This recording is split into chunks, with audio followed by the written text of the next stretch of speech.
para hablar sobre los grandes retos que tiene el gobierno de Guillermo Lasso. En este caso, en materia económica, hemos invitado al economista Carlos Rivera, profesor de la Universidad de Cuenca. Economista Rivera, muy buenos días. Hay enormes expectativas por parte de los ecuatorianos en general, también, por supuesto, de los sectores que se encuentran deprimidos por la situación social, económica, sanitaria del país. Y hay voces que advierten ya la difícil coyuntura en la que toma las riendas del país Guillermo Lasso, de que es un gobierno que tiene que de alguna manera aprovechar esta confianza que se tiene, que ha sido expresada en primer lugar con los votos y las expectativas que genera. Entre estas voces acabamos de transmitir la de Patricio Carpi, un colega suyo de la universidad, quien señala que es vital para el gobierno de Lasso generar confianza y además que algo que no debería hacer es tomar medidas que puedan ser calificadas como antipopulares. Quisiéramos conocer su visión. Buenos días, Gustavo. Muchísimas gracias por la invitación a reflexionar sobre las perspectivas del nuevo gobierno. Mire, efectivamente yo creo que la economía ecuatoriana atraviesa una situación crítica al finalizar el primer trimestre del 2021. Todos los indicadores fiscales, productivos, laborales y sociales están en rojo y piden a gritos desesperados un nuevo diagnóstico y probablemente una nueva receta que los mejoren, que los pongan en números en azul. Creo que me parece que las perspectivas de los ecuatorianos es que efectivamente el gobierno de Lasso dé respuesta a estos grandes problemas y a la gran incertidumbre que se tornen respecto a la estabilidad de las finanzas públicas. Yo creo que comparto con lo emitido por el profesor Carpio, en tanto y cuanto me parece que el objetivo número uno del próximo gobierno deberá ser calmar las tensiones sociales y atender las necesidades más urgentes de los grupos más vulnerables.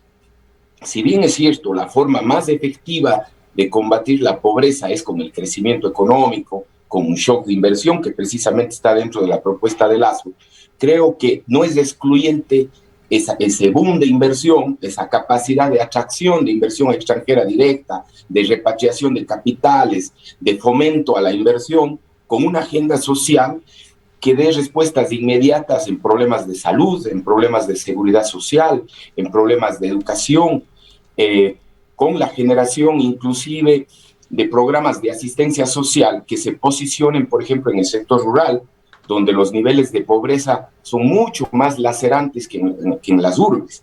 Y en consecuencia se necesita medidas focalizadas en ese tipo de sectores, en ese tipo de segmentos, a efecto de ir calmando las tensiones sociales y poder ir implementando allí ciertas medidas que eventualmente no son tan populares, pero son necesarias para fomentar el crecimiento económico. De hecho, yo había elucubrado inclusive, ¿no? Pensando en la forma de viabilizar ciertos instrumentos de política económica que no son muy populares, figuras, por ejemplo, como el fideicomiso, ¿sí? Que le dé seguridad a los ecuatorianos que algún programa de ajuste macro o un programa de reducción de gasto público o un programa de aumento de impuestos, a pesar que el presidente Lasso creo que ha manifestado públicamente la no intención de ir por el lado de los impuestos, que esos recursos que se capten de alguna manera, inclusive el propio endeudamiento, se cree una figura que dé seguridad jurídica total de que esos recursos van a ir destinados a los más pobres. Otra posibilidad, por ejemplo, es ir vinculando, y creo que Lasso, entre líneas uno puede inferir eso, ir vinculando a ciertos grupos sociales que participen en esas decisiones de asignación presupuestaria, a efecto de ir, repito, calmando las tensiones sociales. Los problemas del Ecuador económicamente son gravísimos, pero creo que hay una bomba de tiempo que es de esos conflictos sociales y políticos que surgieron desde octubre del 2019, de hecho, con un discurso lesivo muchísimos años atrás, y creo que esa gran división del electorado en las últimas elecciones denotan eso, ¿no? Una polarización entre las distintas fuerzas políticas, entre los grupos sociales, que creo que el principal reto del gobierno es ir, en primer lugar, enfriar eso para que luego pongan en marcha todas las medidas económicas. Esto que trae usted, economista, es muy importante, lo de octubre de 2019. Es un tema que quedó latente, que llevó a mesas de discusión, mesas de análisis que debían haber salido con algún documento que lleve consigo decisiones de consenso, cosa a lo que no se llegó con el gobierno de Lenín Moreno. Más bien se dio una circunstancia que le ayudó a Moreno, que trajo también calma al país, poniendo nuestros ojos en otros problemas como fue la pandemia. Pero octubre de 2019 de alguna manera está latente allí y si se cometen errores por parte del gobierno eventualmente podría catalizarse. Sí, efectivamente, Gustavo, esa es una buena lectura. Yo creo que Guillermo Lasso debe verse, creo, en el programa de Macri, en el gobierno de Macri, porque más o menos el punto de partida es similar y los errores de Macri al final le terminaron pasando factura. Recuerde usted que los primeros meses, el primer año del gobierno de Macri, aparentemente priorizó el capital político y fue posponiendo ciertas medidas que luego terminaron generando en la parte económica un desequilibrio fiscal igual de grave que su antecesor. Y eso provocó una estampida de capitales, una corrida cambiaria. Naturalmente, estas dos, al menos la corrida cambiaria no la tiene el Ecuador, pero de alguna manera no generó ese boom de inversión. Macri, por su sola figura, por el cambio del kirchnerismo, consideraba que iba a llegar grandes buques de inversión a la Argentina, lo cual no llegó porque las cifras nunca se sinceraron en la economía argentina. Y al final eso se tradujo en problemas laborales y en problemas de falta de dinamismo en la actividad económica que todos conocemos que terminó en la derrota electoral del gobierno de Macri. Entonces yo creo que Lasso debe conjugar que el posponer en demasía los ajustes macro puede ser un problema, pero al mismo tiempo eso tiene que ir conjugando de la mano política y social, que en el Ecuador entiendo que puede ser hasta mucho más grave que en la propia Argentina. Por eso yo le decía que desde mi particular punto de vista, el objetivo número uno del gobierno es implementar una agenda social, inclusive en orden de prioridad antes que el programa de ajuste macroeconómico, porque de alguna manera el shock de inversión uno lo puede generar sin necesidad de implementar medidas fuertes por el lado fiscal. El shock de inversión está asociado a incentivos básicamente de acuerdos de libre comercio con el resto del mundo, incentivos tributarios a la nueva entrada de capitales, la eliminación del impuesto a la salida de divisas gradual por los problemas fiscales que conocemos. Podría pensarse también en incentivos laborales, es decir, técnicamente yo puedo empujar un boom de inversión y un boom de crecimiento que vaya mejorando los indicadores fiscales sin necesidad de tocar medidas que vayan precisamente contra los grupos sociales más pobres, ni siquiera con la clase media, porque yo estoy apostando al crecimiento del producto antes que al ajuste del gasto público o de los impuestos. Ya que ha traído usted el tema de Macri y que justamente ya en algunos análisis desde la misma noche de elecciones lo refrescábamos, ¿qué es lo que sucedió con Macri? Un gobernante que fue mirado con la misma expectativa que los mercados internacionales, las instituciones financieras ven a Guillermo Lasso, que recibió el beneplácito de las multilaterales del Fondo Monetario Internacional, que logró programas realmente millonarios, como ayudas del orden de 40.000 millones de dólares que le dio el Fondo Monetario Internacional al gobierno de Macri, pero que llegó con un desgaste muy grave al terminar ya su periodo de gobierno, que abrió nuevamente el espacio para esta enorme corriente populista de la Argentina, del peronismo, para que vuelva al poder. Quienes defendían a Macri decían que su periodo, 4 años, fue demasiado corto, que se necesitaba un tiempo mucho más alto, pero en realidad lo que hizo Macri a lo largo de este periodo fue ir encendiendo cada más la tensión, las preocupaciones sociales y el descontento en la Argentina. Mire, el caso argentino se explica en una parte técnica específicamente por no haber corregido el desequilibrio fiscal. Y cuando hablamos del desequilibrio fiscal, Gustavo, no nos referimos a que un país muestre de un año al otro un déficit fiscal, por ejemplo, en el caso del Ecuador, del orden del 7-8% del producto, al año siguiente a mostrar un superávit fiscal del 5%. Creo que los economistas no estamos locos para hacer un cambio tan drástico en tan poco tiempo. Aquí predomina la figura de la sostenibilidad de las finanzas públicas, es decir, que una proyección en el tiempo genere superávit fiscales lo suficientemente marcados y que, repito, no es al año, no es a los 2 años. Uno puede generar perspectivas de superávit fiscal a los 5, a los 10 años, pero que en valor presente sea mayor que la deuda pública argentina. Eso no lo logró Macri y provocó una estampida de capitales, ¿sí?, temerosos de que Argentina, frente a la imposibilidad de hacer ajustes fiscales, frente a la imposibilidad de revertir una situación de finanzas públicas, de déficit a superávit, no le creyeron al programa de Macri. Entonces, no desembarcaron grandes buques de inversión. Y en esa desesperación, el gobierno de Macri pospone los ajustes fiscales y mantiene una demanda del gasto interno bastante alta, lo que provoca la apreciación del tipo de cambio real y genera desequilibrios de cuenta corriente, generando una crisis dual, problemas fiscales internos, problemas externos por la falta de competitividad, no llegaban los capitales, no había recursos para atender las demandas sociales y en consecuencia, tanto los grupos sociales de Argentina comenzaron a levantarse, de eso se aprovechó, como siempre es del populismo, y terminaron ganando las elecciones. Una de las cosas que creo, de las principales lecciones que tiene Lasso acá, y creo el país como un todo, es que el populismo siempre va a estar al acecho en la medida que la memoria de los ecuatorianos sea muy frágil, ¿no?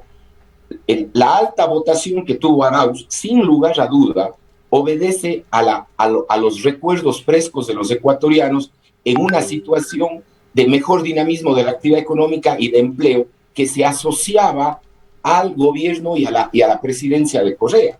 Pero cuando uno escarba un poco más, efectivamente fueron políticas irresponsables que no preveían el futuro a la vuelta de la esquina. De hecho, el Ecuador no es que en el 2020 nos damos cuenta que estamos con indicadores en rojo.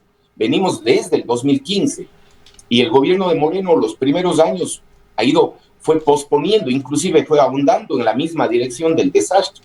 Solamente en el 2019 comenzó a corregir, justamente coincidente con el levantamiento social de octubre del 2019, que, como bien usted lo acota, no hay que olvidarse. Y creo que Lasso, cuando implemente su programa económico ya en la práctica, cada una de sus medidas, creo que debe, antes de firmar ya en el decreto final, acordarse y tener recuerdos frescos de ese levantamiento de octubre y tomar medidas que precisamente eviten esos estallidos sociales. Economista Rivera, situándonos en el Ecuador actual de hoy, antes del gobierno de Lasso, le preguntamos si es que ha quedado relegada la importancia del proyecto de la Ley de Defensa de la Dolarización. Era un proyecto que enfrentó al señor Arauz con esta ley. De entrada, él dijo, lo que se quiere es privatizar el Banco Central. Más allá de la coyuntura política electoral que se ha dado en Ecuador, se ha señalado también que el objetivo de esta ley es permitir que el Banco Central del Ecuador tenga autonomía para generar una política monetaria técnica, para recomponer las columnas del sistema de balance del Banco Central del Ecuador y permitir que Ecuador acumule reservas, se fortalezca como país. Pero en la parte negativa se ha comentado también de que esta ley encierra ciertos aspectos que podrían ser considerados como caballos de Troya. Lo han denunciado las cooperativas, que dicen que esta ley pretende solamente dejar a las más grandes, más, entre comillas, saludables y desaparecer a muchas, afectando severamente al sistema cooperativo ecuatoriano. La potencial candidata a la presidencia de la Asamblea, Vilma Andrade, también tuvo duras críticas con respecto a esta ley, lo que nos llevaba a pensar de que difícilmente podría ser aprobada en la Asamblea. De cualquier manera, se está elaborando el informe para segundo debate. El día de mañana sesionará la comisión. Reiteramos el punto inicial de esta pregunta y de esta reflexión, si es que ha quedado relegada la importancia de este proyecto de ley que se discute aún en la Asamblea. Mire, hay dos temas en su pregunta. La primera de ellas, efectivamente, en la coyuntura inmediata, ¿sí?, en el muy corto plazo, esta ley deja de ser trascendente. porque en términos electorales teníamos un candidato que hoy es presidente de la República, que en su visión del Estado, en su visión de la política económica, respeta las funciones específicas, la autonomía, la independencia, sin necesidad de que esté en la ley, que es Guillermo Lasso, en el sentido de no usar la expansión de los balances para generar una suerte de un shock monetario que me dé rápidos réditos políticos, pero con un riesgo enorme de generar una estampida de capitales o una estampida de depósitos bancarios. Entonces, creo que esta ley en el muy corto plazo, efectivamente creo que pierde preponderancia porque pensaríamos que Guillermo Lasso no va a implementar las medidas que el otro candidato presidencial sí lo anticipaba. Sin embargo, creo que las propuestas de ley no deben ser analizadas en términos coyunturales ni asociado a las personas que ejercen el poder en un momento dado, sino más bien ya en una perspectiva de largo plazo y estructural, y me parece que la evidencia empírica mundial es contundente. Los bancos centrales deben ser independientes y autónomos del ejercicio ejecutivo. En Ecuador el daño es mucho menos grave que en otros casos porque no tenemos capacidad de emisión monetaria. Probablemente no paguemos con inflación ni devaluación, pero sin embargo, si un banco central es irresponsable y maneja laxamente el tema de sus reservas, puede generar problemas que en un momento dado pongan en peligro a los propios cimientos de la dolarización. De la primera parte de su pregunta, creo que es evidente, ¿sí? Esta ley ya no es tan necesaria porque hoy tenemos un buen médico, llamemos así, que sabe que esa receta es muy mala para el paciente. En la segunda parte de su pregunta, Gustavo, sobre el tema de las cooperativas, creo que allí hay una mala interpretación de la ley, ¿no? Yo le voy a poner un ejemplo para entender de mejor manera. Esta ley lo que dice es que la operación es de riesgo, ¿no? No depende del sujeto que preste o que haga esa operación, sino de la operación como tal. Actualmente nosotros tenemos dos tipos de supervisiones. Una las que hacemos a los bancos y otras las que hacemos a las cooperativas. Cuando usted revisa con detenimiento esos dos tipos de supervisiones, usted lo que nota es que a las cooperativas la supervisión es un poco más laxa, es un poco más relajada. Evidentemente tenía la figura del sujeto, ¿no? Es decir, patrocinar, promover ese capital social, esa suerte de cooperativismo en el país, que sin lugar a dudas es importante y ha proliferado. No en vano, si usted compara los depósitos que tienen ciertas cooperativas, inclusive son más grandes que los Claro. depósitos que... Sí, sí quisiera hacerle caer en cuenta en esto, economista, que seguro no escapa a su apreciación de que el sector de las cooperativas ha crecido muchísimo. Indudablemente es uno de los sectores favorecidos con los cambios económicos que se han dado en los últimos años en Ecuador. Y además tiene un ingrediente que lo observamos desde afuera. Usted tiene mejor acceso a índices, a indicadores, pero no hemos visto esos fracasos de cooperativas, esos escándalos de quiebras como se dio con Coopera y con muchas otras cooperativas en el pasado, en estos últimos años. Sí, mire, efectivamente, Gustavo, lo que usted dice, eso es cierto, pero creo que ni usted ni yo podemos asegurar que en el mediano plazo, en el largo plazo, pueda ocurrir ese tipo de sucesos que pueden no necesariamente nacer de la mala fe de los directivos de una cooperativa, sino de la propia situación del país. Entonces, la regulación financiera debe acotar los riesgos, ¿no? Y un riesgo es latente en el sistema cooperativo. Entonces, esta ley lo que pretende es poner los ojos y tratar de evitar esos riesgos, nada más que eso, ¿no? Podemos conversar un poco en función de ciertos indicadores financieros, puede ser que sea perfectible la ley, pero en lo conceptual, en lo estructural, me parece que si no tenemos unas operaciones de regulación a las cooperativas un poco más fuertes, un poco más rigurosas, corremos el riesgo de que en algún momento las personas que tienen depósitos en una X, Y o Z cooperativa encontrarse en un mal momento, ¿no? y generar y llegar a un momento en que uno quiere retirar los depósitos que eventualmente uno lo tiene y que no exista recursos para devolver a los depositantes. Me parece que es una medida prudencial a efecto de que las cooperativas también asuman normas un poco más serias, un poco más rigurosas respecto a los requerimientos de capital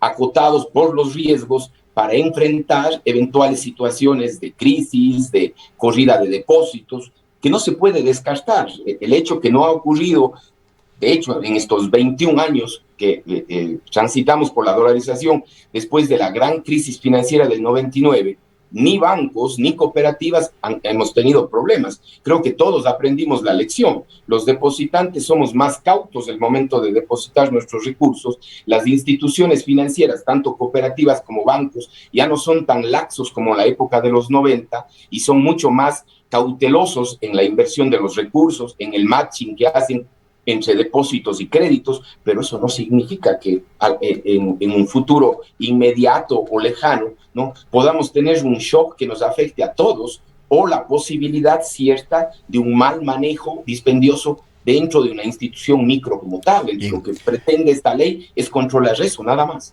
Al cierre de este diálogo, volvamos a los inicios, economista Rivera.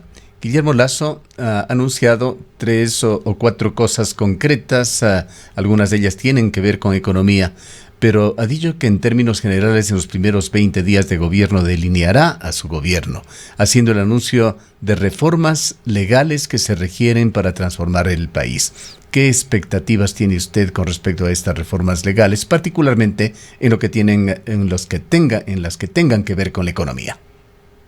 Mire, a mí me parece que uno de los factores que más atrae al capital extranjero es la seguridad jurídica, la independencia judicial.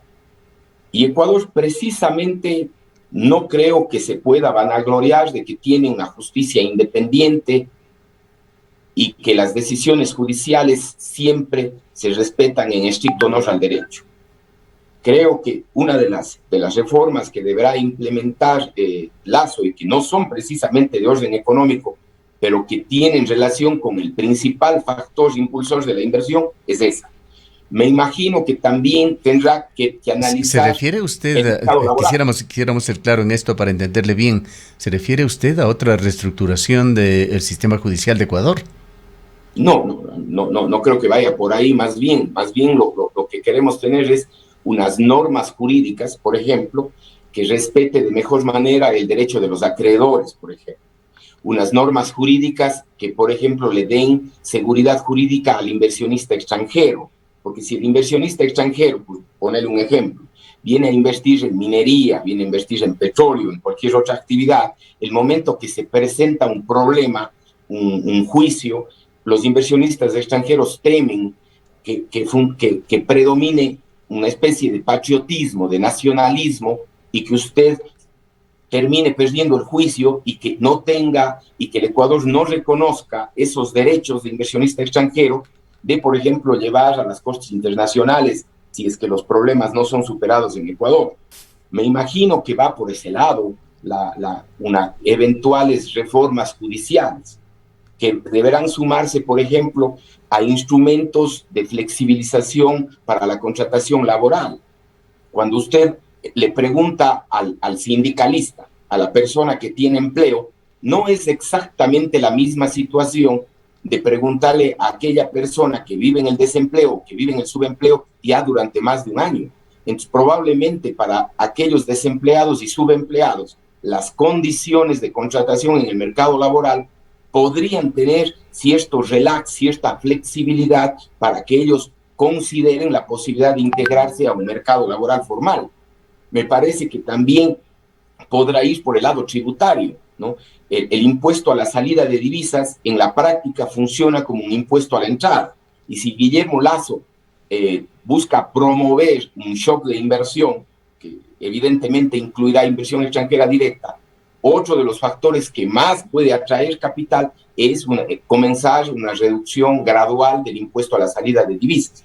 Entonces, vamos por seguridad jurídica, vamos por el mercado laboral, vamos por incentivos tributarios. Me imagino que en esos 100 días el Lasso también tratará de promover acuerdos de libre comercio. Ecuador está muy rezagado respecto a nuestros vecinos, y cuando nosotros buscamos inversión, esta inversión lo primero que se pregunta es cuál va a ser nuestro mercado. Entonces, en estos 100 días que Guillermo Lasso ha establecido una serie de reformas, entiendo que van por este camino a efecto de que lo más rápido posible veamos desembarcar nuevos buques de inversión. Otro tema que es importante, y creo que el punto de partida es clarísimo: el Estado ya no tiene recursos para generar booms de inversión pública. Me parece que la alternativa es generar las alianzas público-privadas, el concesionar, que puede ser un poco más discutible, pero desde el punto de vista social, político, no desde el punto de vista económico, que evidentemente genera muchas ventajas. Pero sí podemos generar una suerte de alianza público-privadas para nuevas obras. Por ejemplo, se me ocurre grandes autopistas entre Quito y Guayaquil, Guayaquil-Manta, ¿por qué no Guayaquil-Cuenca si así los números lo arrojan? La entrada sur para Cuenca. Podemos pensar en la posibilidad de los túneles para Pauta y Gualaceo, es decir, solamente hablando de obras que están cerca de acá, ni se diga en la Sierra Centro-Norte o en cualquier otro lugar geográfico. Por ejemplo, recuerde usted, Gustavo, y eso empata muy bien con la agenda social. Dentro de los problemas del sector rural, ¿sí?, una parte es directamente llegar con una agenda social, programas de comedores comunitarios, programas de guarderías infantiles, pero el sector rural también necesita reactivarse. Una posibilidad es ese crédito a 1% y a 20 años plazo, me parece, que esté destinado al agro. Pero ese crédito tiene que ir de la mano de asistencia técnica y de buenos carreteros para sacar los productos. Ahora la pregunta: ¿el Estado tendrá dinero para generar recursos para mejorar las carreteras en el agro? No la tiene. Entonces lo que podemos generar es una suerte de alianza público-privada para que esas carreteras de hoy en adelante sean expeditas. Entonces, si usted genera un boom de construcción en el agro, lo que vamos a provocar es que mucha gente que hoy está en la desesperación de no conseguir un empleo y bajo niveles de pobreza comience a trabajar en esas construcciones. El tiempo, a la vez que el tiempo no nos da para más, economista Rivera. Le agradecemos. En todo caso, la expectativa sigue y será importante que la academia aporte dentro de este debate, de esta discusión. Seguramente lo hará la Universidad de Cuenca. Agradecemos al economista Carlos Rivera, profesor, investigador de la Universidad de Cuenca, que se ha referido a las expectativas sobre el manejo económico que genera Guillermo Lasso. A propósito... Cuenca, año 2050. Cuando la contaminación y la escasez de agua son problemas en todo el mundo, en Cuenca, Ecuador, todavía se vive tan bien como hace 30 años. Esto gracias a que los cuencanos tomaron decisiones correctas, como la construcción del proyecto hidroeléctrico Soldados Yanuncay, que ha generado 22 megavatios de energía limpia, reguló el caudal del río Yanuncay y garantizó el agua potable para Cuenca y agua de riego para San Joaquín y Baños. Aunque esto parezca ficción, es nuestro compromiso con Cuenca Bicentenaria, el Ecaustro. Juntos generamos agua y energía para la vida.